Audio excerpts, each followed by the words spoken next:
అందరికీ శనార్థులు మహానగర్ వార్తలకి స్వాగతం. ఇగోనుల్లా అప్పుడప్పుడు ఇక కొంతమంది సెలబ్రిటీలు ఇక సినిమాలలో చేసేటోళ్ళు వాళ్ళు వీళ్ళు డ్రగ్స్ లలో ఇరుకుతారు కదా. ఇక వాళ్ళు దొరికినప్పుడు పోలీసు వాళ్ళు వాళ్ళ ఇంట్లలో పోయి తనిఖీలు చేసుడో లేకపోతే మళ్ళీ డ్రగ్స్ దొరికినాయని కేసులు పెట్టడో ఇవన్నీ చేస్తా ఉంటారు. ఇక ఈ మూతవారి అది అనుగా చూసుకొని ఏం చేసిండో చూడుల్లి.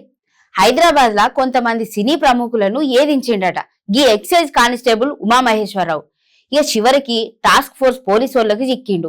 డ్రగ్స్ కేసులో ఇరికిస్తానని సినీ సెలబ్రిటీలను భయపెట్టిండట. వాళ్ళ ఇళ్లలో పోయి వేధించుడు లేకపోతే వాళ్ళని బెదిరించుడు, ఇట్లా బెదిరింపులకు గురైన వాళ్ళందరూ కట్ట కట్టుకొని పోయి పోలీసు వాళ్ళకి ఫిర్యాదు చేసిల్లట. ఇక ఎన్ని రోజులని వాళ్ళు కూడా భరిస్తారు చెప్పులు. ఎక్సైజ్ శాఖలనే కానిస్టేబుల్ గా పనిచేసే గీ ఉమామహేశ్వరరావు ఆయన హోదాను మర్చిపోయి ఇన్స్పెక్టర్ గా చేస్తానా అని చెప్పుకుంటా గీ నిర్వాకం చేసిండట. ఆయన వాట్సాప్ డిపిలు, స్టేటస్లు, ఇంకా ఫేస్బుక్లు ఇంట్లో మొత్తం నేను ఉన్నతాధికారిని అని చెప్పుకుంటూనే ఉన్నాడట. ఈ ఫీలింగ్ అందరికి కలిగేటట్టు చేస్తాడట.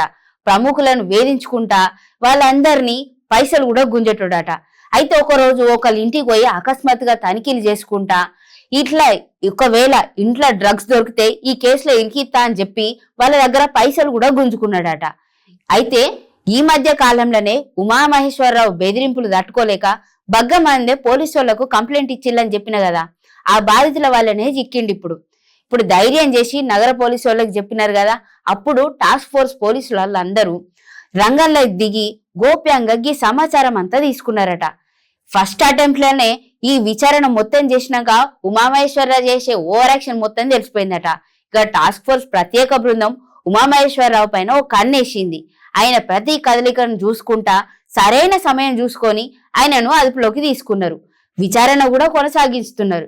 ఇప్పుడు ఈ విచారణలా అసలు ఆయన ఒంటరిగా చేసినాడా, ఎన్కెవలని ఉన్నారా, లేకపోతే పెద్ద పెద్ద వ్యక్తుల ఇంట్లో ఇంక్లూడ్ అయ్యిలా, ఇవన్నీ చూడబట్టిలు. ఇప్పుడు పోలీసు వాళ్ళు ఇదంతా కాల్ డేటా మొత్తం తీసుకున్నారట. ఆయన ఫినాన్షియల్ లావాదేవీలు, సోషల్ మీడియా అకౌంట్లు ఇవన్నీ పరిశీలిస్తున్నారట.